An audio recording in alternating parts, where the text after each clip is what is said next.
வணக்கம் நண்பர்களே, வாழ்க வளமுடன். இது சமுதாயத்தினுடைய ஒரு நோக்கம் கருதி வெளியிடப்படுகிறது.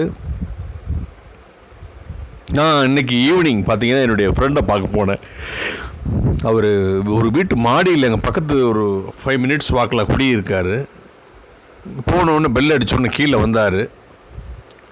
என்னென்னு பேசிகிட்டு இருக்கும்போது முந்தா நாள், அதாவது வெள்ளிக்கிழமை, அந்த வீட்டோட உரிமையாளர் அந்த பெண்மணி மட்டும்தான் குடியிருந்திருக்காங்க. கீழ் வீட்டில் இவங்க மாடியில் குடியிருக்காங்க. அங்கே 2 வீடு வாடகை.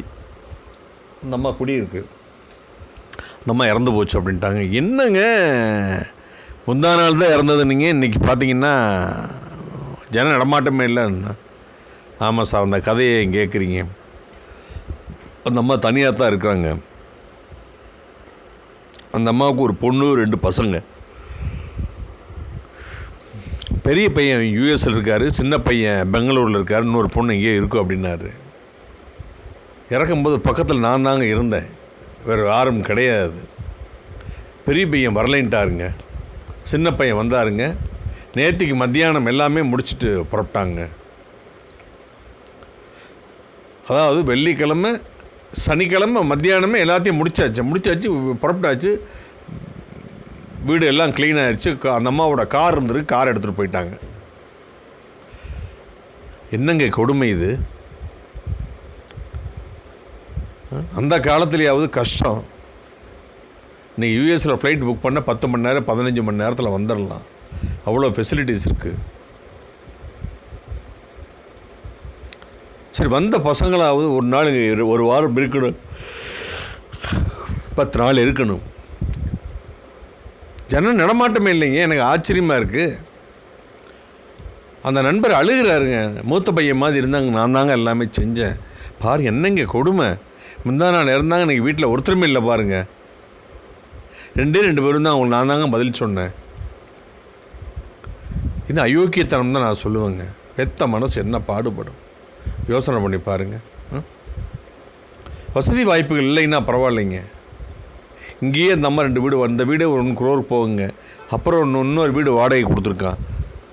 என்ன அயோக்கியத்தனம்!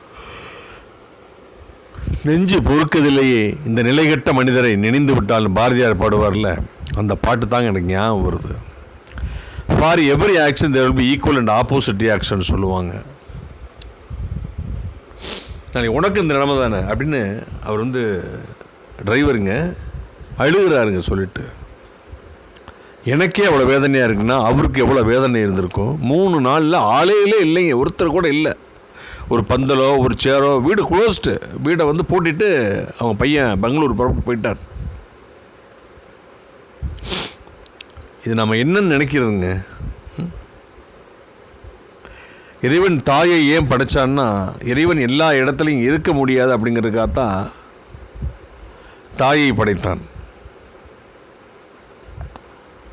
அம்மாவுடைய அன்புக்கு ஈடு இணை இந்த உலகத்தில் எதுவுமே கிடையாது. அதாவது அம்மாவை பற்றி சொல்லணும்னா, அப்பா சூடாக சாப்பாடு இருந்தால் சாப்பிடுவார், அண்ணன் ருசியாக இருந்தால் சாப்பிடுவான், பொண்ணு ருசியும் சூடாக இருக்கணும், அம்மா மிச்சம் இருந்தால் சாப்பிடுவாங்க. பையன் மழையில் நனைஞ்சிட்டு வருவான், இந்த அம்மா நைலக்ஸ் சேலை தான் கட்டி இருக்கும். நைலக்ஸ் சேலை துடைச்சா தண்ணி போகாது. எப்படி தண்ணி தலையில் துவட்டினா தண்ணி அது இது பண்ணாது.